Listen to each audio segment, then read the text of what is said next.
Hello, Buckeye fans. Welcome to another instant reaction show. Dave Biddle, Patrick Murphy here at the Woody Hayes Athletic Center. We just finished up talking to Ryan Day, Chip Kelly, the Buckeye offensive players, including Will Howard, Donovan Jackson, Travion Henderson. Did I miss anything? No, we were going to get Emeka, but he's going to come tomorrow instead. Yeah. Just your overall reaction before we get into some specific things they talked about. Obviously, big game this weekend. You've had 3 weeks off to get ready for this game, first playoff game at the Shoe. Just how do you feel like, and we've done this before games throughout the season, but just the vibe of this team heading into game week? Yeah, I mean, they said the right things, that, they're owning, I guess, what happened against Michigan while still saying, okay, now it's time to, not that now it's time, but they've moved on, and they have the national championship ahead of them if they're able to go on a 4-game run here. So they said all the right things today. I thought especially Coach Day and Coach Kelly weren't very defensive. Will Howard was getting a little tired of that, being asked about the Michigan game, to say the least. Yeah. He got a little testy towards the end there. So, overall, I thought feel like their mindset's in the right place. But I thought going into the Michigan game that they felt loose and confident, and they came out there tight. So it's one of those things we can just talk to her blue in the face about what we think their mindset is. We won't know until you'll know pretty early in the game. I think by 8:30, game's not going to kick off at 8. By around 8:30, we'll know where their mindset is. That doesn't mean they're going to win or lose the game. We'll know if they came to play or not. But I can't say right now where their mindset is. Yeah, I think that's the thing. We talked this season about Ryan Day and kind of his – sometimes he was very businesslike in these press conferences, right? Today he seemed a bit more loose, cracked a couple jokes, laughed at a few things, but still pretty focused. But then what does that mean come Saturday? And I think that's – the tough thing to try and decipher from this, because we've seen it work both ways. We've seen, sort of laser focus Ryan Day, and then the Buckeyes lose at Oregon by 1 point. We've seen loose Ryan Day, and sometimes that's good, sometimes that's bad. So I think it is tough to judge. What we can assess, though, first thing, Ryan Day said there will be that Luke Montgomery, a guy who has been here 2 years, kind of rotating in at guard. Mentioned of Austin Sarabeld as well. What do you make of the idea of rotating guys on the offensive line in a game like this? I don't like it. And I was surprised that Luke Montgomery, because I asked the question, yeah. I was surprised Luke Montgomery was the one name that he mentioned that wasn't a guy that had played much this year. I thought he might say Josh Padilla might be in there at center, and they might move Hinsman over to guard. But it sounds like they're going to stick with Hinsman at center. But Luke Montgomery might be playing a lot of left guard. They might have Tegra and Austin Sarabeld rotating there at right guard. That could be him just saying that, and they're not really going to rotate once the game begins. Those guys are still going to battle it out. You would think they would know by now, like who the better right guard is. I don't expect the guys are going to rotate in this game. If a guy's not playing well, maybe they could put, like if Tegra's not playing well, you could put Austin in or vice versa. Was not expecting to hear the name Luke Montgomery. It's curious in the way he made it sound. He didn't say this. Almost like it'll be surprising if Luke Montgomery doesn't start, or at the very least is not in the game very early at left guard. Yeah, it's been interesting because Luke's obviously a guy who played as a true freshman last year, was taking reps at different spots during fall camp. I think we all kind of thought he was more in the mix than he ended up being, and now you're getting to the biggest games of the season and in the postseason, and his name's coming back up. Obviously, we haven't been at practice. We will get to see some practice this week. Yeah, how about that tomorrow? Yeah, which will be nice, but I agree with you. I thought maybe Josh Padilla back in at center and Carson Hinsman back at guard. And maybe that is still what happens, but it's also possible that in practice that just hasn't worked as well as they hoped. Obviously, Josh Padilla, a second-year guy as well, but a guy who hasn't really played much, throwing him in at center in a game like that against a really good defensive line, right? Yeah. Could be problematic in its own. So, look, it's not a good time to be having offensive line issues, but it was brought up while we were in the meeting room that Ohio State's lost the Remington Trophy winner, who did it without playing the last 2 games, and maybe a first-round pick at left tackle. It's tough to come over to get past that, I think, no matter who you are, right?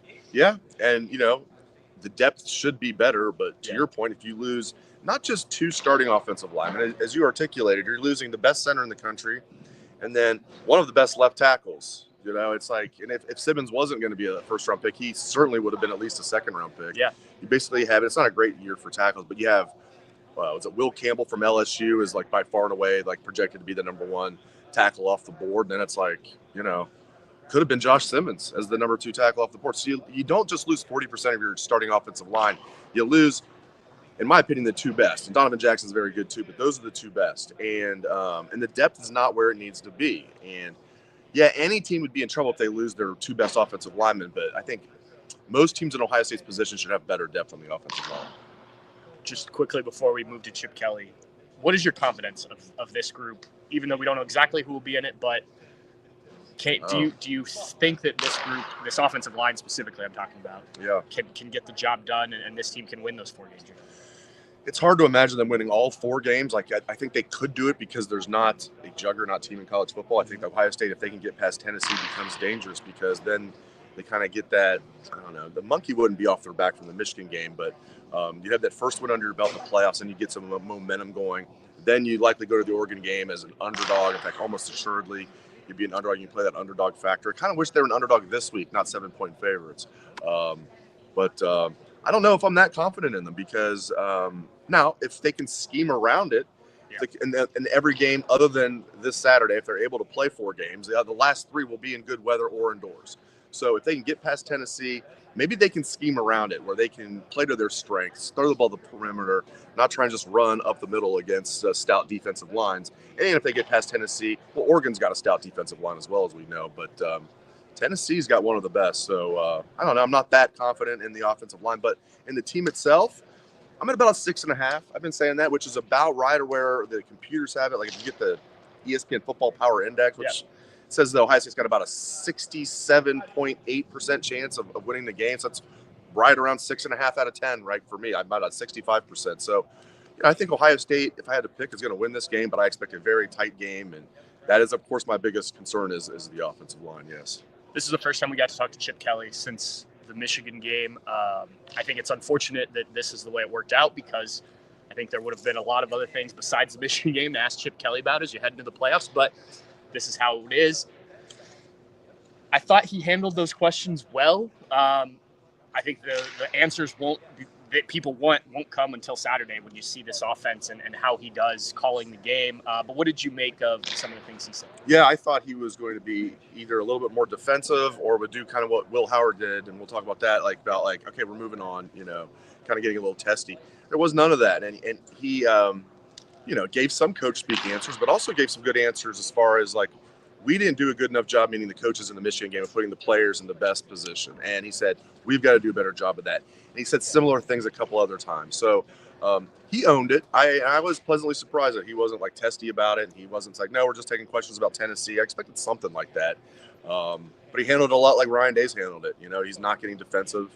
You can almost tell that they that was probably something that they talked about. Let's not go in there and get all defensive about it. We're going to get asked tough questions.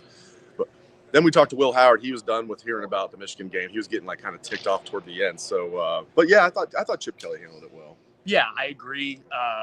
Again, I think nothing he was going to say there was going to win anybody back, right? If you are out on Ryan Day, you've been out on Ryan Day. I think it will all come down to what they do on Saturday and going forward, right? They can come in and own the mistakes, but that doesn't change what happened against Michigan. And you can't do anything about it until you play again, and that is obviously what we'll see on Saturday. I think you do have to learn from that, and I think Chip Kelly admitted, they have to take those lessons because it's a similar situation you're going into, especially with Tennessee's defensive line, and kind of learn how to scheme around, like you said, some of the issues Ohio State has. So I don't know. We'll see Saturday if they can take those things positively. Will Howard, you mentioned. I think it was good though. I think he wants to be done with that. He admitted it hurt a lot, but he wasn't a jerk. Just to be clear, he wasn't bombastic, but it was a different Will Howard. He was done hearing about the Michigan game. Right? Yeah, absolutely. And look, I don't blame him. Yeah. No, not at all. And this is a guy who's doing this for the first time. He hasn't gone through the aftermath of the Michigan game. And he talked to the media after the Michigan game. Chip Kelly had not talked to the media at all since after the Indiana game? Did we get him the week of the Michigan game? I want to say we didn't. I don't think so, no. So we haven't talked to Chip Kelly for a month. At least Will Howard had to get out there and face the music after the Michigan game and apologize. So, yeah, to your point, sorry to cut you off. I felt he was testy, but I would have been testy too if I was Will Howard today. And I think if you are a Buckeye fan, you want a pissed off team, right? And Will Howard used to say that. Yes, right. Yeah. And Will Howard is the leader of the offense, especially without Seth McLaughlin in there. So I think it's a good thing that he wants to put this behind him and use it, is kind of the feeling I got. And, credit to him for doing that, like you said, after Michigan and again today. He has to play his best football. What we saw against Michigan was not good enough. He talked about, he's asked directly what he learned from that. He can't turn the ball over. I think also the coaches can help by scheming things to get the ball in the hands of the weapons, which was talked about as well. But yes, he has to be better than he was against Michigan. Yeah, and they talk about him being the run game coordinator. I wanted to ask, I didn't get a chance to ask him, but I wanted to ask, well, how much freedom do you have when you guys are running the ball right at Mason Graham and Kenneth Grant and just getting your head beat in? Like, how much freedom do you have to say we're not doing that anymore? Or is that all Chip Kelly and Ryan Day? Is that lip service that you're the run game coordinator? So I don't know, man. They just, if they learn from their mistakes, because Tennessee's, this isn't just like they're playing like, oh, it's a similar game as Michigan. No, Tennessee's not coming in here 6-5. This is a better, way better team than Michigan, okay? Defense is similar, so I get what people are saying, but like it puts more pressure on the offense and the defense for Ohio State, because you can't expect you're going to go in there and win a game or the other team only scores. Because I'm sure they felt like Michigan was not going to score a touchdown on them. The only reason they did is because of that interception from Will Howard that he got the ball like at the 2-yard line.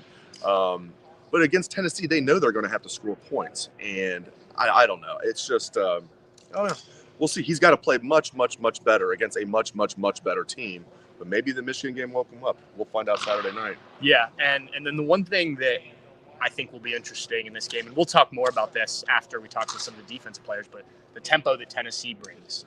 And I think that can affect everything. I asked Ryan Day about that. He pointed out Chip Kelly was one of the first guys to do this up-tempo, spread you out. And Ryan Day was the quarterback then. So they know a thing or two about this tempo. But I do think that still affects the offense because, as you mentioned, Tennessee's probably going to score some points. That's what they do.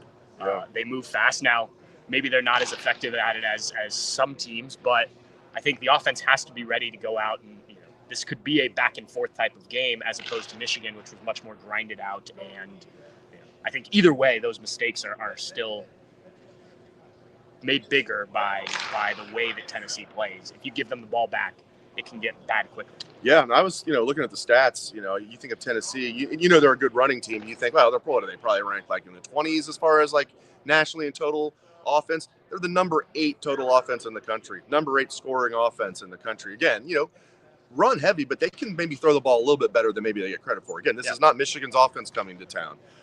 They're much better. Again, 8th in both total offense and scoring offense, and they're 4th in scoring defense and total defense. This is a really good Tennessee team. But Ohio State's defense, I think, can be the difference in this game. Ohio State, and it will be interesting to see how they adjust to and react to the tempo that Pat's talking about, because Tennessee does do a good job of going just pedal to the metal. But I think this is the best defense in the country. The stats bear that out. Can they prove it in the playoffs? Number 1 total defense, number 1 scoring defense in the country, Buckeyes.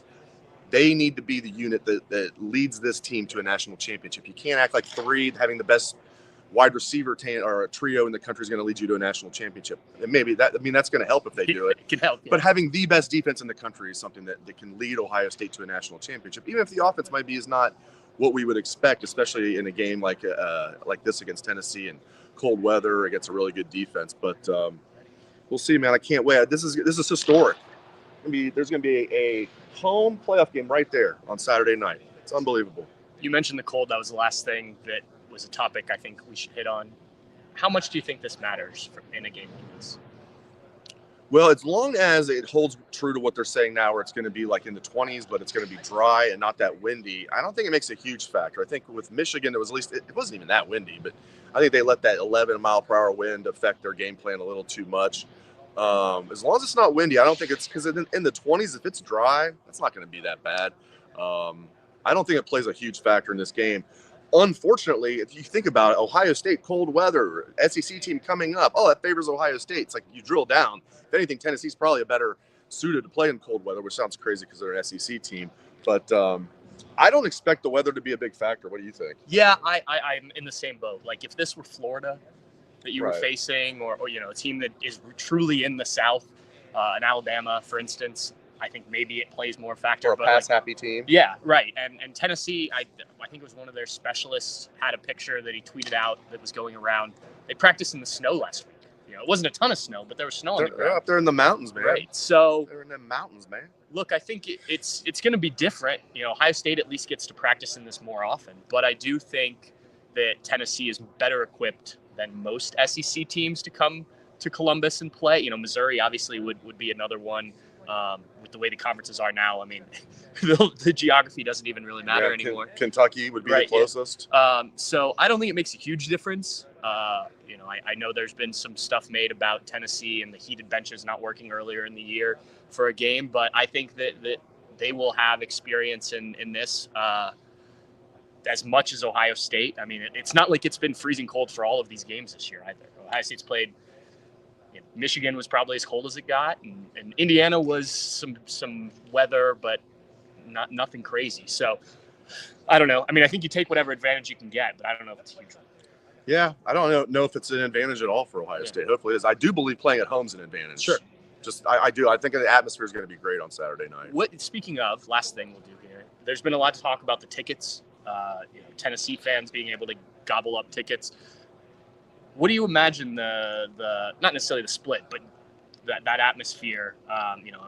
We've heard that they're going to do some kind of more neutral things, like Tennessee gets to have their intro music played and they get to perform at halftime. So it won't be completely like a normal Ohio State home game. But what do you think it's going to be like in terms of, like you said, the advantage for the Buckeyes, the fan reaction, all that stuff? Yeah, I think Ohio State's game ops team is going to do a good job because they've heard from the fans and, our J-Book, who does some good work for us on the side, including on the Bucknuts Morning 5, talked to someone at Ohio State who told them, we're going to pull out all the stops for the state. There are some things like Pat's talking about, like you got to show, like the CFP has a few things you got to do, like show a video of Tennessee. And their band's going to play at halftime. Ohio State's band will, both bands. So there's stuff like that. But most of all, Ohio State will have control over like the game ops. And they're going to go all out is what I'm told. There's going to be a drone show. There's going to be a light show. There's going to be all kinds of other stuff they're going to do that they haven't even let the cat out of the bag yet. So I expect a very good atmosphere.